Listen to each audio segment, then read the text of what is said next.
بسم اللہ الرحمن الرحیم۔ شروع کرتا ہوں رب ذوالجلال کے بابرکت نام سے جو دلوں کے راز خوب جانتا ہے۔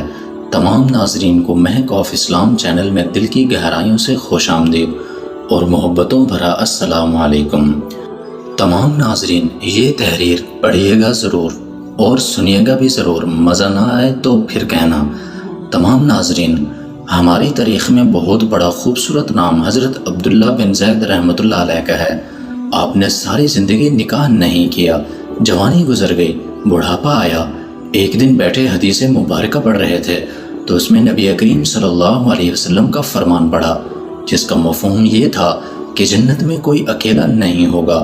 جو نکاح کی عمر میں نہیں پہنچا یا پہنچا بھی تو کسی وجہ سے نکاح نہیں ہوا اور وہ مسلمان ہی مرا تو اللہ مسلمان مردوں اور عورتوں کا جنت میں آپس میں نکاح کر دے گا۔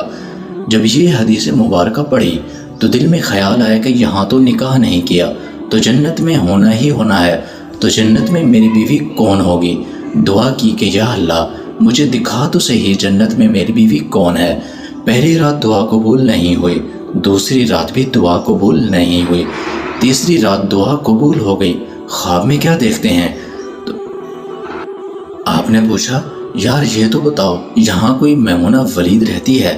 لوگوں نے حیران ہو کر پوچھا حضرت آپ اتنے دور سے چل کر میمونہ ولید سے ملنے آئے ہیں؟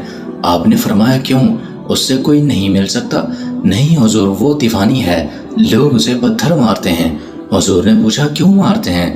حضور کام ہی ایسے کرتی ہے، کوئی رو رہا ہو تو اسے دیکھ کر ہنسنے لگتی ہے اور کوئی ہنس رہا ہو تو رونا شروع کر دیتی ہے، اور وہ اجرت پر پیسے لے کر لوگوں کی بکریاں چراتی ہے۔ آج بھی وہ ہماری بکریاں لے کر جنگل میں ہے۔ کالے رنگ کی عورت ہے، حضرت بلال حبشی کے دیش کی رہنے والی، حبشہ کے دیش کی، اور وہ کیا کہتی ہے کہ میں میمونہ ولید ہوں اور میں بصرہ میں رہتی ہوں۔ پتہ مل گیا۔ آنکھ کھولی، حضرت کی تہجد کا وقت تھا، نوافل پڑھے، نماز فجر با جماعت ادا کی اور سواری لے کر حضرت عبداللہ بن زید بصرہ گئے۔ وہاں لوگوں نے بڑا استقبال کیا، حضرت کا نام ہی بہت بڑا تھا۔ بیٹھا کر پوچھا گیا حضرت بتائیں بغیر کیسے آنا ہوا؟ خیر پوچھنے کے بعد آپ آرام فرمائیں، عصر کے بعد آ جائے گی، آپ مل لیجئے گا۔ حضرت نے فرمایا عصر کس نے دیکھی ہے؟ کہاں وہ کس سمت گئی ہے؟ لوگوں نے کہا حضور جنگل نہ جائیں، بہت خوفناک جنگل ہے۔ آپ نے فرمایا بتاؤ کس طرف گئی ہے؟ لوگوں نے بتایا آپ فرماتے ہیں کہ میں نکل گیا۔ آپ فرماتے ہیں کہ جب میں جنگل میں گیا تو واقعی خوفناک جنگل تھا، جنگلی جانوروں کی بھرمار تھی، قدم قدم پر کوئی نہ کوئی چیز کھڑی ہے۔ آپ فرماتے ہیں کہ قربان جاؤں اس عورت کی مردانگی پر، وہ اس جنگل میں کس طرح بکریاں چرا رہی ہے، شیروں نے اس کی بکریوں کو ابھی تک کھایا نہیں، اتنے درندے ہیں سارے مل کر حملہ کر دیں تو کیا کرے گی یہ اکیلی عورت، کس کس کو روکے گی؟ خیر آپ فرماتے ہیں کہ وہ جنگل جہاں لوگوں نے مجھے بتائی تھی میں وہاں پہنچ گیا۔ جب میں وہاں پہنچا تو منظر دیکھ کر میں حیران رہ گیا۔ دو حیران کر دینے والے منظر تھے۔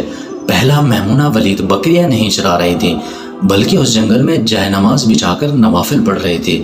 یہ بکریاں چرانا تو بہانہ تھا، کنارہ کشی کا۔ لوگوں یہی سمجھتے تھے میمونہ سارا دن بکریاں چراتی ہے، لیکن میمونہ بکریاں نہیں چرا رہی تھی۔ دوسرا کیا دیکھا کہ میمونہ تو نماز پڑھ رہی ہے، پھر بکریاں کون چرا رہا ہے؟ بکریاں تو ایک جگہ نہیں رکتی، کہیں ادھر جاتی ہیں تو کہیں ادھر۔ آپ فرماتے ہیں کہ میمونہ نماز پڑھ رہی تھی اور شیر بکریاں چرا رہے ہیں، بکریاں چرا رہی ہیں، شیر ان کے ارد گرد گھوم رہے ہیں۔ اگر کوئی بکری بھاگتی ہے تو اس کی فطرت ہے شرارت کرنا، تو شیر اس کو پکڑ کر واپس لے آتا ہے لیکن کہتا کچھ بھی نہیں ہے۔ آپ فرماتے ہیں میں حیران و پریشان کھڑا تھا کہ یہ کیسے ہو گیا ہے، یہ فطرت کیسے بدل گئی ہے؟ لوگ کہتے ہیں فطرت نہیں بدلتی، یہ شیروں اور بکریوں میں یاری کیسے ہو گئی ہے؟ آپ رحمت اللہ علیہ فرماتے ہیں میں دنگ اور حیران و پریشان کھڑا ہوں۔ مجھے نہیں پتا کہ کب میمونہ ولید نے نماز ختم کر دی اور مجھے مخاطب کر کے کہتی ہے کہ اے عبداللہ ملنے کا وعدہ تو جنت میں تھا، آپ یہاں آ گئے ہیں۔ آپ علیہ الرحمہ فرماتے ہیں کہ میں حیران رہ گیا، اس سے پہلے تو ملاقات بھی نہیں ہوئی، تو حضرت میمونہ ولید کو میرا نام کیسے پتہ چل گیا؟ تو آپ فرماتے ہیں کہ میں نے حضرت میمونہ ولید علیہ الرحمہ سے سوال کیا، اس سے پہلے تو ہم ملے بھی نہیں ہیں اور نہ ہی ہماری کوئی ملاقات ہوئی ہے، تو میرا نام کیسے پتہ چلا آپ کو؟ تو جواب کیا ملا؟ قربان جاؤں، حضرت میمونہ ولید علیہ الرحمہ کیا فرماتی ہیں کہ عبداللہ، جس اللہ نے رات کو تجھے میرے بارے میں بتایا ہے، اسی اللہ نے مجھے آپ کے بارے میں بتا دیا ہے۔ آپ علیہ الرحمہ فرماتے ہیں کہ جس چیز نے مجھے سب سے زیادہ حیران کیا وہ یہ تھا کہ یہ فطرت کیسے بدلی۔ میں نے حضرت میمونہ ولید علیہ الرحمہ سے پوچھا، آپ یہ تو بتاؤ، یہ شیروں نے بکریوں کے ساتھ یاری کیسے کر لی ہے؟ یہ تو غذا ہے ان کی، اگر شیر بکریوں کے ساتھ یاری لگائے گا تو کیا کھائے گا؟ یہ معاملہ کیسے ہو گیا؟ تو حضرت میمونہ ولید علیہ الرحمہ فرماتی ہیں، جب سے میں نے رب سے صلح کر لی ہے، اس دن سے ان شیروں نے میری بکریوں کے ساتھ بھی صلح کر لی ہے۔ ہم سب بھی صلح کر لیں، یاری لگا لیں، کہیں دیر نہ ہو جائے۔ اور یہ صلح اور یاری رب کے ساتھ ہی سجتی ہے، رب کے ساتھ ہی جچتی ہے۔ اگر یہ صلح اور یاری رب کے ساتھ لگا لی جائے تو تمام معاملات درست ہو جاتے ہیں۔ اگر رب کے ساتھ اپنا تعلق ہم مضبوط کر لیں، کتنے سال گزر گئے ہیں، ہم نے کوئی اللہ کی بات مانی یا نہیں، لیکن وہ ہمیں کھلا بھی رہا ہے اور پلا بھی رہا ہے، دکھا بھی رہا ہے، سنا بھی رہا ہے، سلا بھی رہا ہے، جگا بھی رہا ہے۔